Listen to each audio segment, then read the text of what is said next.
7-9 de France Inter, première matinale de France, à suivre aussi en vidéo sur franceinter.fr. Bonjour Benoît Hamon.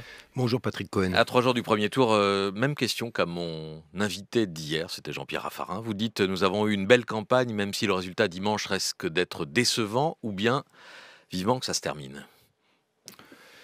Écoutez, il y a des acquis à cette campagne. Moi, je suis très heureux que la question sociale ait pris une place beaucoup plus importante que dans les précédentes campagnes, voire même tout au long du débat politique du dernier quinquennat, quant autour de la question du travail, notamment du revenu universel d'existence. Nous avons finalement parlé davantage du quotidien, de la rémunération que l'on tire de son travail, de la difficulté parfois d'en vivre correctement, de la manière dont on doit maîtriser les transitions, financer la protection sociale. On en a parlé de la question sociale, là où auparavant, la question identitaire, la question nationale submergeait, finalement, saturait l'espace public.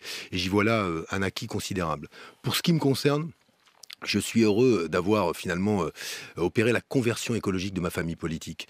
Je pense qu'il y a là aujourd'hui une synthèse, là encore, entre la question sociale et la question écologique extrêmement importante. Parce qu'au fond, je m'adressais hier aux électeurs qui étaient présents à la République, je leur disais, mais si nous ne faisons pas les bons choix aujourd'hui en matière de conversion écologique de notre économie, si notre modèle de développement ne devient pas plus tempérant, les générations futures auront-elles elles-mêmes le choix ? Les processus ne seront-ils pas irréversibles ? Et même si ces générations futures sont 100 fois plus responsables que nous, si elles voulaient changer leur mode de consommation, leur mode de production, cela aurait-il encore un impact si nous ne prenons pas les bonnes décisions maintenant ? Donc, pour répondre à ma question, réponse 1, nous avons eu une belle campagne. En tout cas, moi je retiens cela. Il n'y a pas eu que des belles choses dans cette campagne, parce que la France vit une crise, incontestablement, qu'il y a des extrêmes qui pèsent lourd dans cette campagne. Mais j'espère, en tout cas, et je veux le dire moi aux électeurs, la pire des choses pour la République, c'est l'apathie des citoyens. C'est qu'ils ne votent pas en fonction de ce qu'ils jugent être leurs intérêts, mais qu'ils votent en fonction de stratégie, de tactique, pour éviter ceci ou éviter cela. Moi, j'invite vraiment les électeurs de gauche, je leur dis, à voter en fonction de leurs intérêts, en fonction de ce qu'il y a dans les programmes, parce que le 7 mai au soir, on se réveille avec un nouveau président de la République, et dont il faut espérer qu'il ait une feuille de route un peu sérieuse sur la table. Résister aux injonctions du vote utile, a dit Martine Aubry lors de votre meeting hier après-midi à la République. Comment voulez-vous vous battre contre le vote utile ou pour le vote inutile, j'ai envie de dire, sauf à faire interdire les sondages dans les dernières semaines, comme le propose d'ailleurs Jean-Luc Mélenchon? Écoutez, d'abord, tous les votes sont utiles. Il n'y a pas un vote qui n'est pas utile. Et donc, moi, je considère que, de ce point de vue-là, il faut inviter surtout à voter, et à voter très nombreux. Il y en a qui peuvent plus ou moins déboucher sur un président de la République. Oui, mais après, la question, c'est pas tant les sondages, c'est la place qu'ils occupent dans le débat politique. C'est quand la démocratie d'opinion, finalement, vient appeler les électeurs à se choisir une stratégie et ne plus voter en fonction de ce qui est leur intérêt, des rapports de force qu'évoquait tout à l'heure Bernard Guetta, quand on évoque justement ce qu'est la social-démocratie. C'est accepter qu'il y a des conflits d'intérêts dans une société. Et que dans ces conflits d'intérêts, à la place à laquelle on se trouve comme citoyen, on n'a pas forcément les mêmes intérêts que son voisin. Et on n'a pas forcément les mêmes intérêts que le chef d'entreprise, que la grande distribution, que sais-je encore. Et donc il faut se poser la question aujourd'hui de savoir quel est le mobile du vote. Et moi j'invite là encore, je vous le dis, les électeurs à ne pas voter en fonction de ce que la démocratie d'opinion les invite à faire, c'est-à-dire quelle est la bonne tactique pour éviter que celui-là soit au second tour, mais à voter pour eux. C'est-à-dire que demain, pendant 5 ans, il va y avoir des politiques qui vont être mises en œuvre. Et on aura oublié toute cette campagne électorale, le vote utile. Il y aura des choix politiques sur le code du travail, il y aura des choix politiques sur les questions environnementales, il y aura des choix politiques sur l'éducation. Et tous ces choix politiques vont matricer nos vies et celles de nos enfants. Eh bien, moi, je le redis, le moment dans lequel nous sommes, il invite à voter en fonction de la France que l'on souhaite, du peuple que nous voulons être, vis-à-vis de l'étranger, l'image que nous aurons, ce que l'on dira de nous, et l'idée qu'on se fait de nous-mêmes, le message que l'on porte à l'endroit de notre jeunesse, mais aussi à l'endroit du monde. Le vote utile, est-ce que ça ne peut pas être, pour un électeur de gauche, éloigner le risque ou la menace Front National? Mais moi je pense Marine que Le Pen. Si vous voulez extirper le Front National, pas seulement des urnes, mais des têtes, parce que moi je le perçois très concrètement, en tout cas cette colère, cette violence qu'il peut y avoir dans le choix d'un certain nombre d'électeurs d'utiliser le bulletin de vote comme une arme contre les élites, contre d'autres, contre des boucs émissaires, contre les étrangers. Aussi capté par Jean-Luc Mélenchon. Pour partie peut-être, mais en tout cas, l'arme, bulletin de vote comme celle-là, c'est une arme contre. Moi, je le perçois cela, mais je veux insister sur une chose, c'est que finalement, les territoires qu'a conquis le Front National, c'est moins Hénin, Beaumont, Fréjus ou Béziers. Ce sont les têtes. Et je crois que si nous voulons extirper le Front National des têtes, ça ne peut pas être en poursuivant une politique de recul des services publics. Ça ne peut pas être en poursuivant une politique de démantèlement de la protection sociale. Ça ne peut pas renvoyer la négociation sociale aux entreprises alors qu'il n'y a pas de syndicats dans les entreprises. Ça ne peut pas être une politique de déflation salariale. Ça ne peut pas être une politique qui continue à dire que l'essentiel des sacrifices doit être consenti par la majorité des Français quand on exonérera les plus riches de l'impôt sur la fortune. Cette politique-là, partout en Europe, elle a fabriqué du nationalisme. Et quand j'ai rencontré Angela Merkel, j'ai été frappé du temps que nous avons consacré à cela.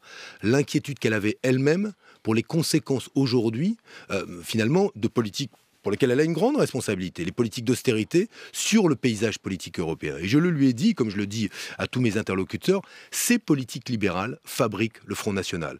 Moi, je pense que aujourd'hui, je ne crois pas que Marine Le Pen gagnera l'élection présidentielle. Je ne crois pas qu'elle la gagnera, mais je pense que c'est dernière station avant le désert. Selon les politiques que nous choisirons et nous mettrons en œuvre, selon le visage du président de la République, si nous poursuivons des politiques libérales qui fabriqueront une réponse qui est une réponse de plus en plus nationaliste et xénophobe, qui accéléreront le démantèlement de l'Europe, eh bien là, nous finirons par l'avoir. Dans votre viseur, Benoît Hamon, Emmanuel Macron, du giscardisme relooké par quelques bonnes agences de communication. C'est une formule ou il y a du fond derrière? Oui, c'est une formule, oui, d'accord, mais derrière la formule il y a de ça, oui, mais c'est parce que je trouve qu'il y a beaucoup de cela. Je suis très frappé par le côté, j'ai même dit un peu OPA, c'est-à-dire que c'est comme si... OPA sur l'Élysée, oui. Oui, c'est comme si on allait à la conquête de l'Élysée comme on allait à la conquête d'une entreprise. Il faut être conquérant pour... Mais je ne nie pas qu'il faille être conquérant, mais encore faut-il savoir ce que l'on conquiert et pourquoi on le fait. Et moi, il me semble aujourd'hui qu'il y a effectivement quelque chose d'assez régressif à tout ça, mais c'est mon idée de ce qu'est un futur désirable et d'un futur sinistre en face. Ouais. Et si Macron c'est Giscard, Mitterrand c'est Mélenchon? Non, c'est moi. Non, mais je le dis parce que moi, je suis attaché à des principes qui, justement, aspirent à ce que demain, le destin de la France continue à s'inscrire dans l'Europe. C'est-à-dire que je ne pense pas, par exemple, je le dis, qu'on puisse être écologiste sincère et en même temps ne pas être européen. Parce que qui peut penser aujourd'hui qu'il peut y avoir une politique avec un impact suffisant en matière de conversion écologique de notre économie à l'échelle de la France? Personne. Donc il faut rester européen. Et cette question de l'Europe, au-delà même de l'enjeu écologique, elle est fondamentale, là encore, dans ce qui a toujours été l'aspiration de la gauche internationaliste à construire des coopérations plutôt qu'à réouvrir le débat sur les frontières. Et moi, cette élection présidentielle, elle a aussi révélé le fait que la gauche se restructure, qu'elle se reconstruit par rapport à la droite, qu'elle se reconstruit par rapport aux extrêmes, mais qu'elle redéfinit effectivement un certain nombre de lignes de fracture en son sein. Cette question européenne reste pour moi centrale. Moi, j'ai mis sur la table des propositions dont on peut dire, sur le traité de démocratisation de la zone euro, bien ou pas bien. Mais c'est un choix de dire je veux plus de démocratie pour mettre en minorité l'austérité. Je ne me contente pas de dire Piketty, ouais. le projet qu'on a écrit avec Thomas Piketty, mais je ne me contente pas de dire je ne veux plus de l'austérité, je propose une solution démocratique pour en sortir. Et ça me semble bien plus efficace que de mettre haut la barre des menaces pour envisager quoi finalement? Qu'au bout du compte, le seul plan qu'on a, parce qu'on sait que le plan A est un plan irréalisable, sauf à faire confiance au génie d'un seul homme qui parviendrait à convertir l'Europe du jour au lendemain, eh bien le seul plan qu'on a, c'est un plan B. Et si ce plan B, c'est de dire et de proposer à notre jeunesse, à nos enfants, eh bien écoutez, il faudra en passer par la sortie de l'Europe, mais quelle perspective, mais désespérante. Je le dis désespérante. Moi, j'aborde aujourd'hui l'austérité pour ce qu'elle provoque de désespérance, de pauvreté, d'inégalité, mais je veux sortir de l'austérité, mais pas de l'Europe. Jean-Luc Mélenchon dit que c'est pas son objectif, de sortir de l'Europe et de l'euro. Il a redit en meeting avant-hier. Mais dire une chose en meeting et écrire les choses dans les programmes, moi je lis les programmes. Enfin, vous parlez du plan B, lui insiste sur le plan A. Mais je me réjouis alors que sa position ne soit plus de sortir de l'Europe à ce moment-là, mais c'est ce dont on a parlé pendant toute la campagne présidentielle. Mais si cette évolution est sur la table, je m'en réjouis. Mais Laurent Ruquier qui vous demande pour qui vous aimeriez voter au second tour si vous n'y êtes pas, vous répondez Mélenchon, c'était une imprudence, une maladresse? Je répète la question de Laurent Ruquier face à Marine Le Pen. Vous êtes sûr? Oui, face à Marine Le Pen. Et dans cette configuration-là, je pense que effectivement, ce que j'ai répondu. Je pense que propulser un imaginaire qui soit un imaginaire de gauche, c'est mieux que de proposer finalement quelque chose qui relève de l'indifférenciation gauche-droite et qui, à mon sens, de toute façon, fabrique plus de Front National à terme qu'elle ne parviendra à l'anéantir à court terme. Quoi qu'il arrive dimanche au premier tour, après la sieste, on vous verra et entendra dans la campagne du second tour. Mais la sieste, vous savez, je vous invite à la pratiquer si vous ne la pratiquez C'est tous les déjà, jours. Voilà. C'est mes horaires. Et vous voyez, ça vous fait monter dans les audiences. Et ben voilà, moi c'est pareil. Une micro-sieste, ça me fait monter pas seulement dans les sondages, ça Et me fera donc monter après dans la les sieste, urnes. au réveil, Moi, on vous entendra, vous ferez campagne dans l'entre-deux-tours. Moi, je dis les choses simplement. Je me suis engagé dans un combat dont je savais qu'il était difficile. Je savais qu'il était difficile parce que je perçois la crise qui est celle de ma famille politique. Si nous n'étions pas en crise, le président de la République serait à ma place. Aujourd'hui, ici, il ne l'est pas. Si nous n'étions pas en crise, Manuel Valls serait à ma place. Ici, il a été battu lourdement par les électeurs de gauche. Donc nous sommes dans un pays en crise et une famille en crise.